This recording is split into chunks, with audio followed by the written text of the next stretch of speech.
Keisha di sini. Kalian tahu nggak sih maksudnya hukum Dalton itu apaan? Pasti pada nggak tahu hukum Dalton itu apaan ya kan? Sini deh aku kasih tahu. Caranya jadi sepuh Dalton Noru. Simak videonya baik-baik ya.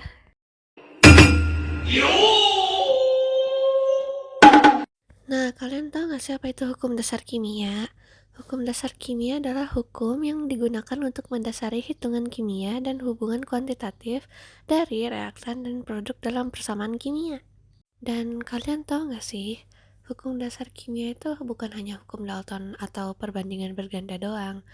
Ada 4 hukum lainnya. 4 hukum tersebut adalah hukum Lavoisier, gimana cara bacanya? Hukum Proust, hukum Gay-Lussac, dan juga hipotesis Avogadro. Dan di video ini juga kita akan belajar tentang hukum Dalton. Hore! Pertama-tama pastinya kita akan masuk ke dalam pengertian dulu ya. Jadi, apa pengertian dari hukum Dalton? Jadi, hukum Dalton merupakan salah satu hukum dasar kimia yang diciptakan oleh seorang ahli fisika sekaligus meteorologis asal Inggris yang bernama John Dalton pada tahun 1803. Dalam penelitiannya, John Dalton membandingkan unsur-unsur yang terkandung dalam beberapa senyawa. Hasilnya ditemukanlah hukum perbandingan ganda yang berbunyi, jika ada dua unsur bisa membentuk lebih dari satu senyawa dengan salah satu massa unsur dibuat tetap, maka perbandingan massa yang lain dalam senyawa itu merupakan bilangan bulat sederhana. Gitu kata Papa Dalton, guys. Nah, dari mana sih kok bisa John Dalton ngerumusin hukum Dalton kayak gitu? Nah, sebenarnya John Dalton itu mengemukakan hukumnya itu nggak sembarangan. Ternyata itu tuh berasal dari sebuah percobaan loh.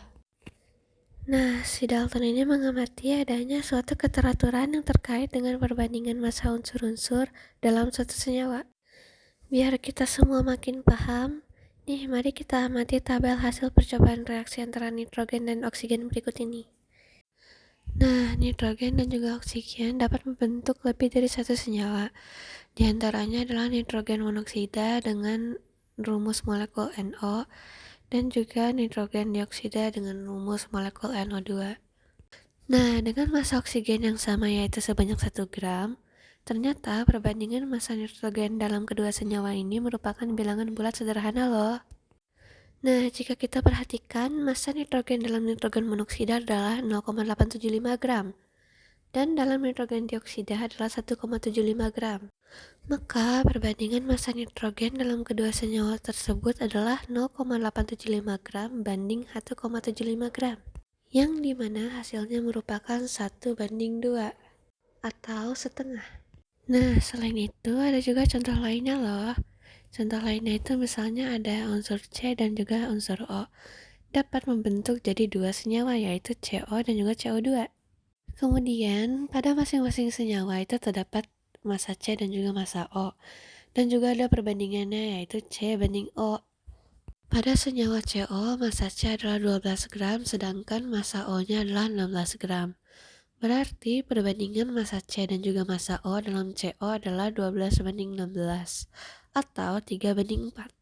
Lalu pada senyawa CO2, massa C-nya adalah 12 gram sama massa O-nya adalah 32 gram. Berarti perbandingan massa C dan massa O dalam CO2 adalah 12:32 atau 3:8.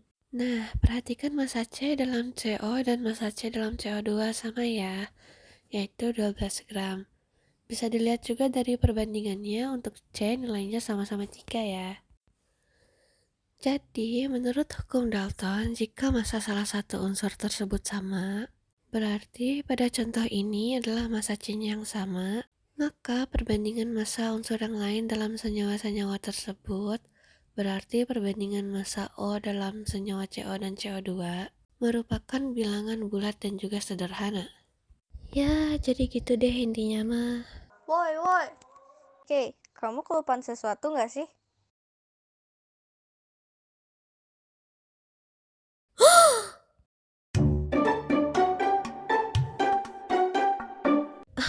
Jadi gini, John Dalton adalah seorang ahli kimia, fisikawan, dan meteorologis Inggris yang terkenal karena memperkenalkan teori atom ke dalam kimia. John Dalton lahir pada tahun 1766 dan meninggal pada tahun 1844. Teori atom Dalton menyatakan bahwa semua materi terdiri dari atom-atom yang tidak dapat dibagi dan juga tidak dapat dihancurkan dengan massa dan sifat yang berbeda, yang kombinasinya menentukan sifat fisik unsur-unsur penyusunnya. Nah, gagasannya itu revolusioner dan meletakkan dasar bagi pengembangan semua kimia modern. Karena karyanya tentang teori atom pada tahun 1826, Dalton menjadi salah satu dari 2 penerima pertama Royal Medal, sebuah penghargaan bergengsi yang diberikan setiap tahun oleh Royal Society untuk kontribusi paling penting bagi kemajuan pengetahuan alam. Ya, nanggung nih, sekalian aja aku jelasin tentang sejarah hukum Dalton ya. John Dalton awalnya menyatakan atom seperti blok bangunan yang tersusun sehingga terbentuk struktur kimia. Ia mencetuskan teori atom ini lewat eksperimen salah satunya yaitu penelusuran terkait oksidasi dari senyawa timah yang dilakukan oleh Joseph Proust dan Antoine Lavoisier.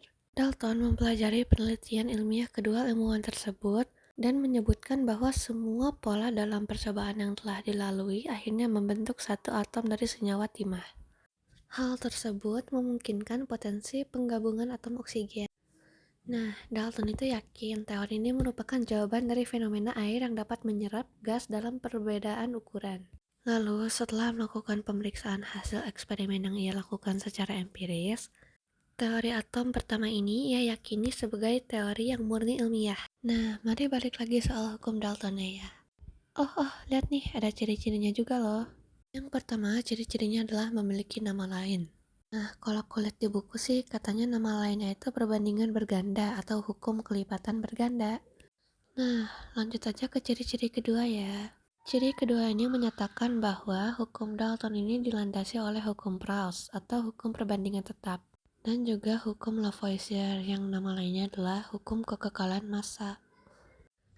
Dan yang terakhir itu ciri-cirinya ya jelas banget lah, bisa lihat depan muka tuh dirumuskan oleh John Dalton. Dari nama hukumnya aja udah ada Dalton-Daltonnya. Nah, selanjutnya tuh ada ciri-cirinya guys. Ciri-ciri apa namanya? Kelebihan kekurangannya. Nah, jadi aku bacain aja ya, soalnya aku mau baik. Yeay. Nah, yang pertama aku bahas dulu ya kekurangannya apa aja.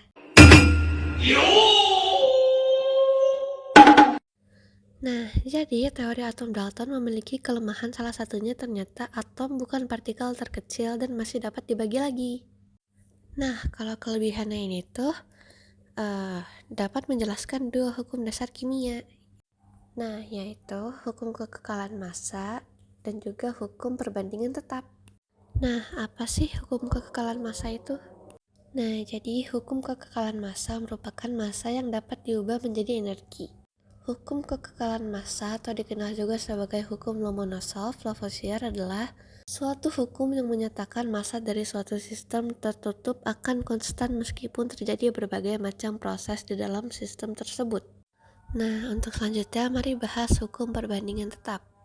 Hukum perbandingan tetap juga adalah salah satu hukum dasar dalam ilmu kimia. Nama lain dari hukum ini adalah hukum Proust. Hukum perbandingan tetap disebut juga sebagai hukum Proust karena hukum ini pertama kali dikemukakan oleh Joseph Louis Proust. Hukum ini menggambarkan unsur serta perbandingan massa yang selalu tepat. Nah, itu aja sih untuk kedua hukum itu, soalnya jujur aja bukan bagian aku sih sebenarnya. Tapi ya buat teman aja sih. Ya, buat videonya segitu aja sih. Udah gak ada lagi nih yang mau aku bahas. Oke, udahan ya. Dadah. Makasih juga udah nonton.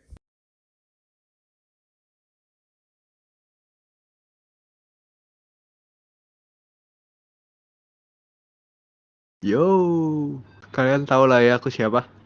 A few moments later.